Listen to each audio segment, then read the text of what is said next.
Welcome to another Flashback Friday episode of A Productive Conversation.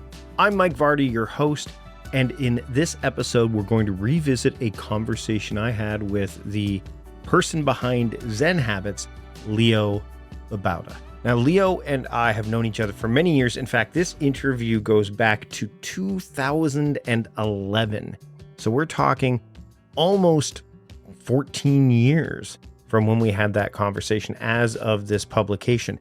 And what I did also was I had an opportunity to chat with Leo this year, so 2024, just to kind of revisit and rehash some of the stuff we talked about that you'll hear during this conversation. So before we get into that flashback episode, I've got a special treat for you and an updated kind of catching up between Leo and myself that you'll hear in just a moment. For those of you that aren't familiar with Zen Habits, it has been around for a incredibly long time.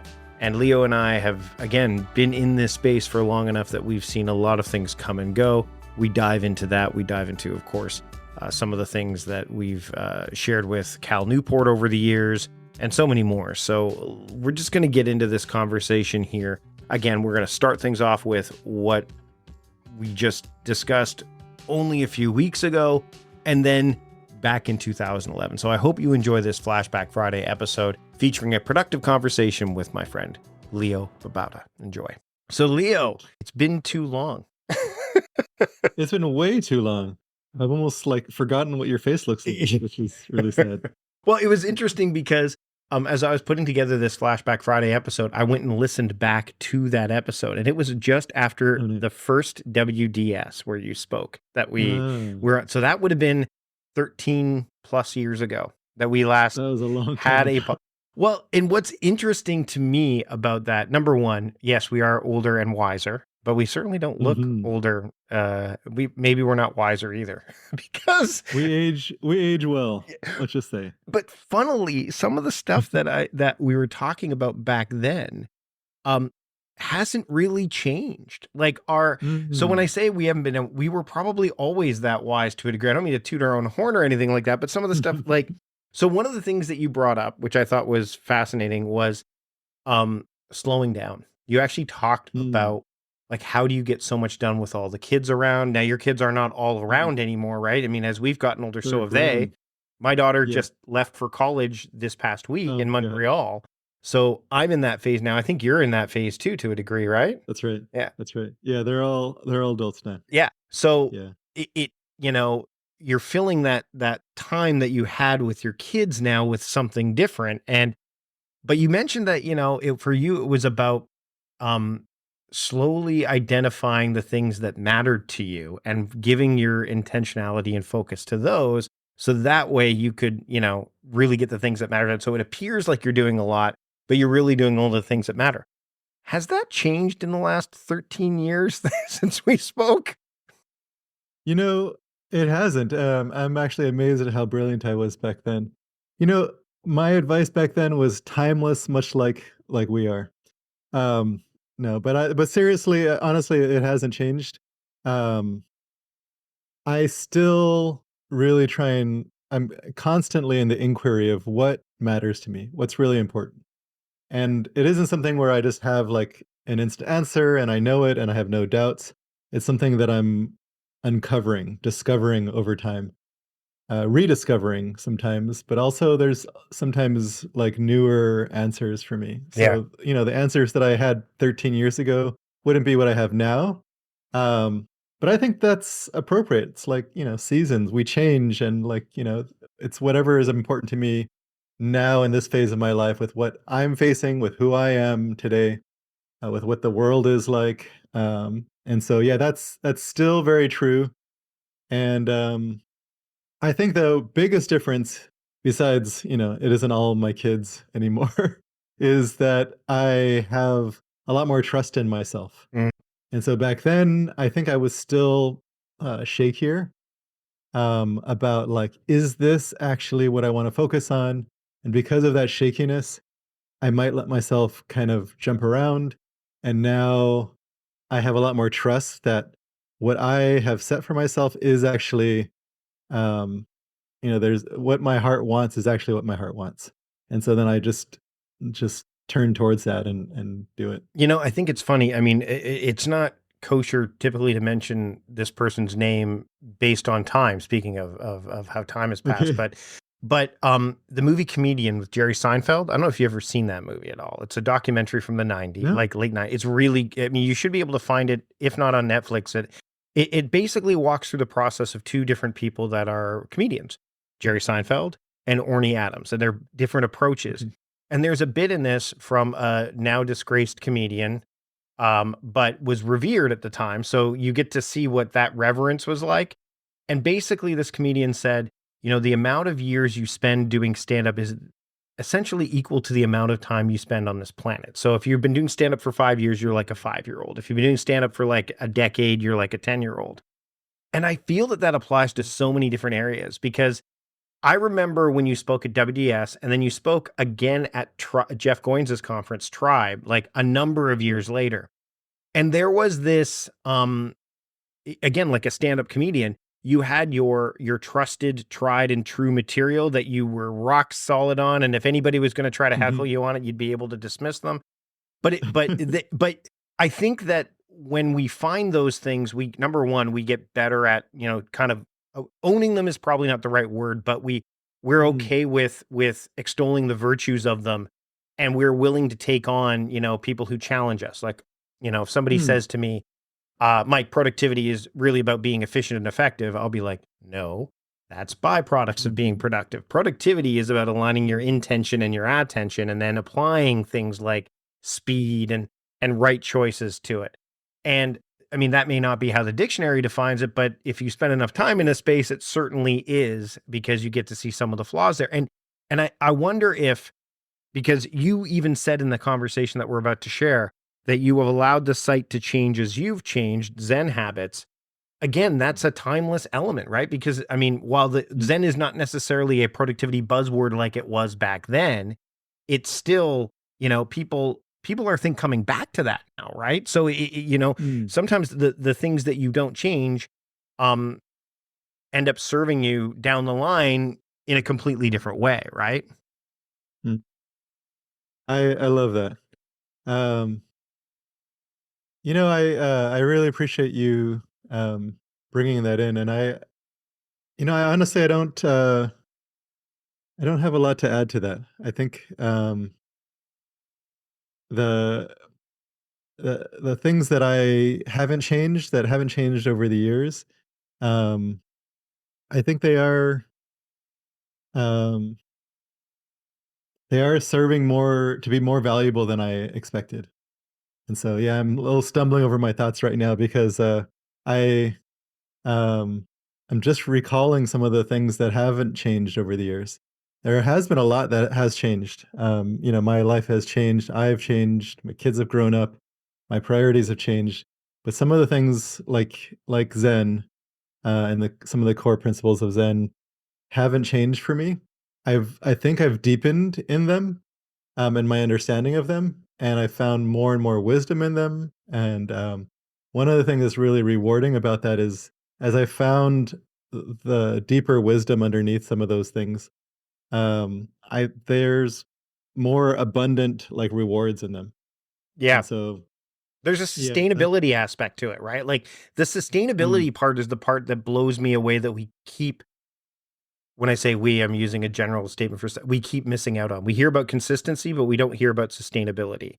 And to me, mm, that has been a hallmark of the work that you've done and the mm, kind of virtues that you've extolled and the values over the years. Is it's not just being I love consistent, that. it's being able to sustain it. You actually like the idea of working slowly and then one of the things that you brought up is funny. You don't remember what you said to this, but I listened to it earlier today. One of my questions at the end of that podcast was, what gives Leo the edge? So that goes to show how The far it's edge. been since we, All right. what you said, and I'll let the listener check it out, and I'll share with you after we've jumped off here. But the thing that you shared is an example of being able to do something consistently in a sustainable way. So Mm, you haven't changed. My experience is you haven't changed that approach. Don't worry, I will tell you what it is after. But for the listener, I want you haven't changed that approach over the years. So there is this timelessness aspect to it. I And love that. and yet, to me, we talked about in the conversation about, are you a paper person? Are you a digital person? I bet you if you go back and read Zen Done now, there's probably like things like this is still apt. And yes, there's a couple things I would change, but for the most part, like Yeah. it's got a timeless element to it. And that's got to feel amazing, especially now that you're moved into this new phase and you continuously move into new phases of life where that will serve you. Yeah, it feels good, and it feels even better hearing it from you, actually. So I'll say it feels like a it feels really nice to have that acknowledgement of like how I've shown up over the years and how you've seen some of the things not change about me.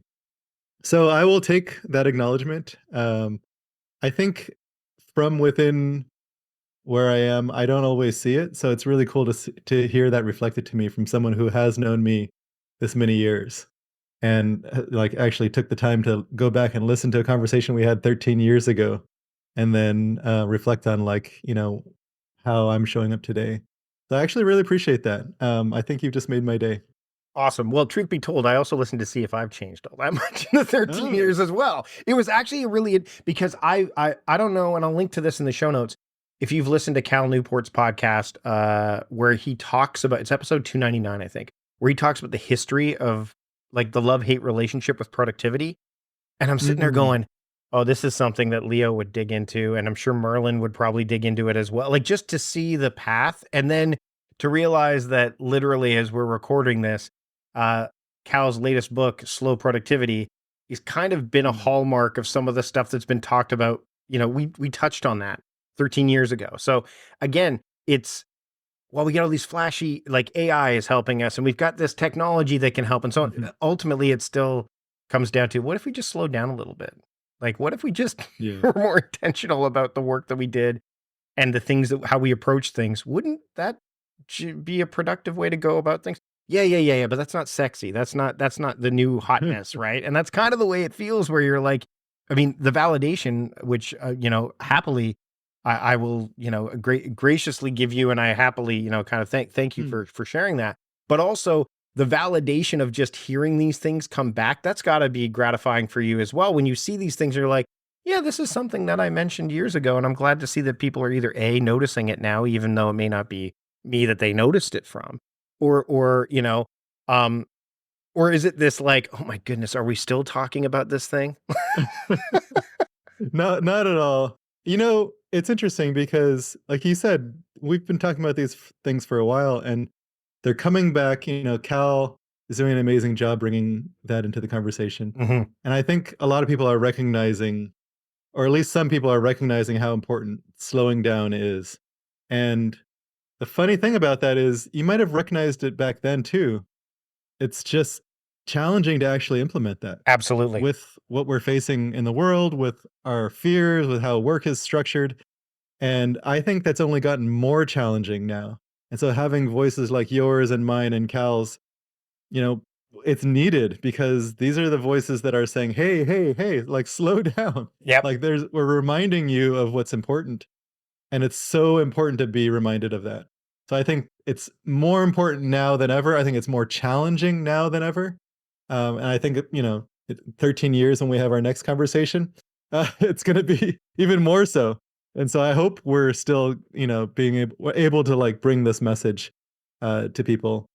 And, I think it'll be, um, it's gonna require a new, like, fresh way of looking at that, in 13 years, and it is now as well. I think you can't just keep saying the same thing over and over, you have to refresh it Yep. for the age that you're in. Yeah, and it's interesting because now we're at the age where we see the other people that have come in, and we need fresh voices because those voices can relate to Definitely. people that we can't necessarily relate to, or we are grouped in with like, oh, those are the old guys that talked about this stuff. I'm like, well, wait though, but some of the old stuff, you're talking about Stoics, right? Like they're old. Like Leo, thank you Hell so yeah. much. Thank you so much for taking the time to join me to kick off this Flashback Friday episode.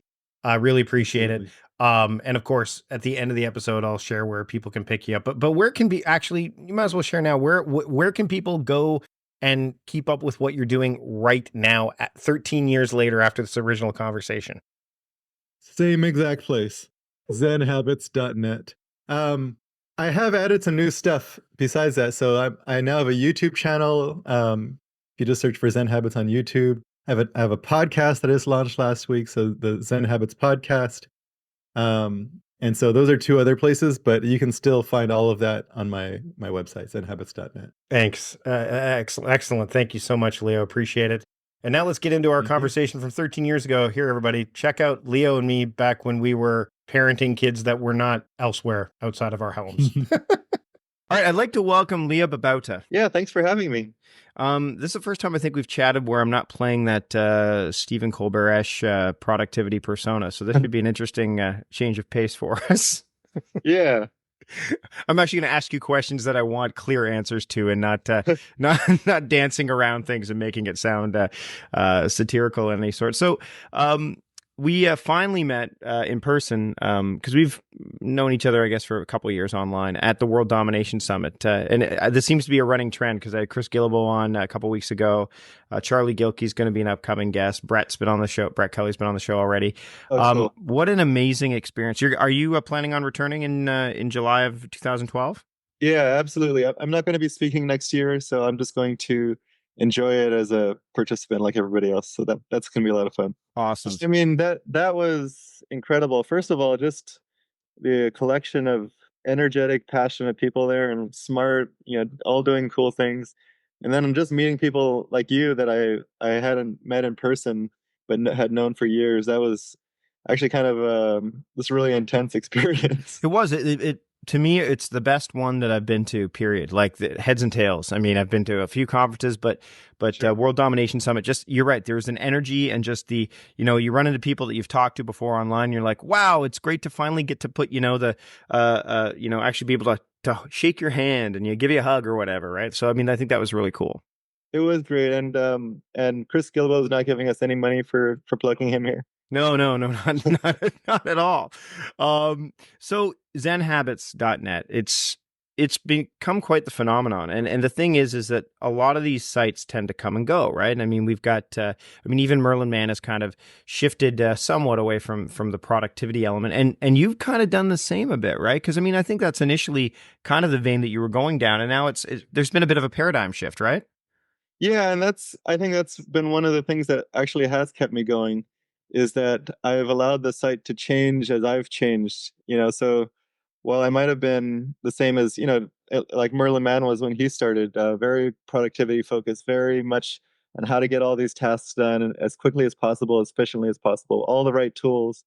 I've changed, and so the site has changed with me.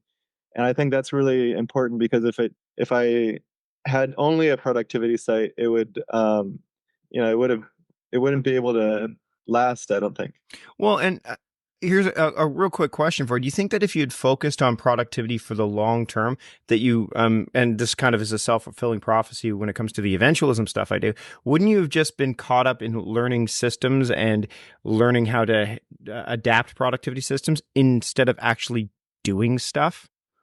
Yeah, and that's definitely the reason why I've gone away from productivity is you do get caught up in that, and especially when you write about it and read about it a lot. I think that was what I did before I wrote about it, was I read a lot of productivity stuff, and then instead of actually getting it done, I was reading about it. I was learning the systems, I was learning the tools, and that became what I was doing, and so I had to pull away from that.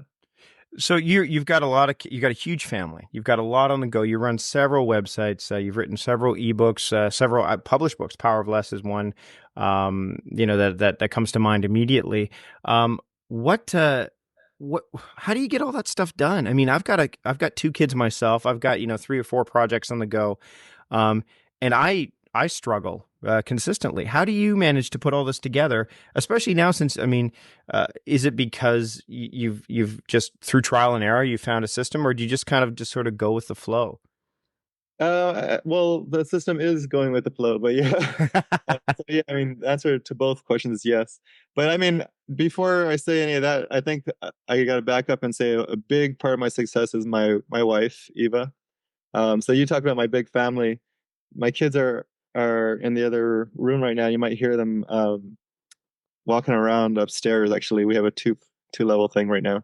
Um, she takes care of them and she lets me to do my work. So I can't take credit for having a large family and getting all this done. But I do, try and focus on spending time with them, especially in the afternoons. But the mornings is my productivity time. So the question really though is, how do I get all this stuff done? And the answer is, I only looks like I'm doing a lot. Like each day, I'm usually not that busy. I focus on doing a couple really important things and then taking care of the less important things after that. And what that adds up to is if you subtract a lot of the busy work, and just focus on doing the really important things that make a difference, it adds up to, accomplishing a lot without really doing a lot of activity. And so that's been what I've been learning how to do the last few years, is just slow down but still get the important things done. And in the end, over the course of a year, it looks like you've done a ton of stuff. And but it's not, you're not really that busy because you've subtracted all the extra stuff that people normally do. So I learned to get a little ruthless with the stuff that doesn't matter. I kill a lot of unimportant tasks. So I'm a bit of a murderer. And maybe that's the answer. Now, I wrote a post when I was working for the Next Web called "Productivity Buzzwords that have been overdone to death," and I'm gonna bring up Zen because it's one it's one that I'm glad. it's one that people are they don't get it, I don't think. And I think, and I'm not, and one article that I think I quoted in there was one that said that while they love your site, it's almost, for to a certain extent, almost purported that, let me try that again. It's almost, taken that to the next level where people are going, oh, Zen habits, where Zen is, like, how do you combat that? What do you want if there's any listeners out there right now, what is Zen to you? And is it something that's subjective? Or is it something that ultimately you chose? Like, did you do the Tim Ferriss thing where you're like, I want something that people are going to recognize right away and pick it up and Yeah. read it? I mean, I absolutely am a part of that. That kind of spreading of that, using that word in a way that kind of catches people in that, maybe promotes the wrong ideas. And so because I took off, I think a lot of other people did it as well. But I wasn't the first, absolutely. No, you weren't the first. Yeah, Let's make that clear. You weren't the yeah. first. You might have But been. You might be the most successful though. yeah, yeah, and that helped spread the use of the word in ways that maybe aren't appropriate. Um, but you asked, what does it mean to me? And that's really why I used it, is because when I first started the blog, it wasn't with the idea I'm going to become the next Tim Ferriss, or actually Tim Ferriss wasn't around. I wasn't going to become the next life hacker or whatever it was at the time, or 43 folders. I was just trying to share stuff that was, helping me, and maybe that would help other people. Stuff that I've been learning. And so I tried to think of a name that kind of encapsulated the philosophy that I've been learning. And to me, it was, I thought of a ton of different words, and the ones that captured it best were Zen habits, because it was about simplifying and, being in the moment, learn to be mindful in your life and creating the habits that allowed you to do that. So that's basically what it means to me. Is that the official doctrine of Zen? Absolutely not. And don't come to me if you want that. Because I don't carry that. I did talk to I've talked to different people who are actually, Zen teachers, and they had an interesting take on it. And they said, for example, looking at a room of people, or all of my readers maybe, ask them all, what is your idea of what Zen is? And each person in that room, or all of my readers, would have a different idea. And she said that all of them are right. So Zen means a different thing to each person. And I like that idea of, here's the name Zen Habits. What does that mean to you? it forces you to kind of figure out, and is it just a catchphrase, or does it have a deeper meaning? And it's not going to be what Leo thinks or what Mike thinks. It's going to be completely different for each person, and you have to kind of explore what that means. I think it's a really great point. I think once you get around the title, it's like even with Tim Ferriss's books, you know, I mean, and he was the one that said, you know, I picked the 4 Hour Body because people are going to look at the bookshelf and go, 4 Hour Body, I want that. Yeah. But it's looking at beyond that title, you know, and what's you know, deeper beyond that. I mean, the same thing with eventualism, right? Like people go, oh, what's eventualism? I mean, well, first off, it's a satirical take. So anybody who takes it truly seriously isn't getting the joke. But but I think you're right. I think that you know, minimalism is another one. Minimalism is subjective. Sure. All these things are. So but yeah, I definitely want to get your take on that, because I know a lot of people are like, well, you know, Zen habits, well, this is what it must mean, and it's totally not. I'm glad, and that's one of the reasons I wanted to ask you that question, is to try to clarify why. I mean, and you're right, all those habits, a lot of what you focus on has a very zen affectedness to it, as opposed to, it's not perpetual, it's not the be all and end all. So Sure. are you a paper guy, or are you because I know you've written Zen to Done, which is still out there and available to be picked up, or are you a tech guy? I didn't see you toting around an iPhone too much at WDS, but I also didn't see you toting around Field Notes all that much either. So what, or is it just, again, back to that go with the flow thing, whatever comes, you know, mind like water, is it just flowing at this point? Yeah, I mean, no, I don't have a good phrase like "mind like water" to throw at you right now, but I I definitely use whatever is appropriate, and I love both. So I actually am a technology file and a paper file. I have notebooks. I've got probably too many, and I've got tech stuff. I have an Android only because when I came here to San Francisco, it was on Verizon, and I heard that was the best carrier, and I like good quality cell phone calls. Um, I have a MacBook Air, and so I really enjoy using that. So I don't know. I like technology and I like paper. I'm not going to choose. All right, Leo, the last question I ask everybody is, what gives Leo his edge? What gives Leo his edge? You know, I think my edge is that don't I don't think I pull back when people push. People are trying to market their blogs or their whatever they're doing, and I do less of that, and I become quieter. And that sounds cool, but it really is just a matter of not of being a little bit different than everybody else. And so people notice that, like, this person isn't screaming for my attention. Maybe, maybe I should pay attention to that. And what happens is they start to pay attention and maybe start to trust you because you're not pushing them. And that isn't a sales technique. It's something that I feel good with because I like it when people do that. And so I think that's kind of my edge is I'm not quite as loud as everybody else.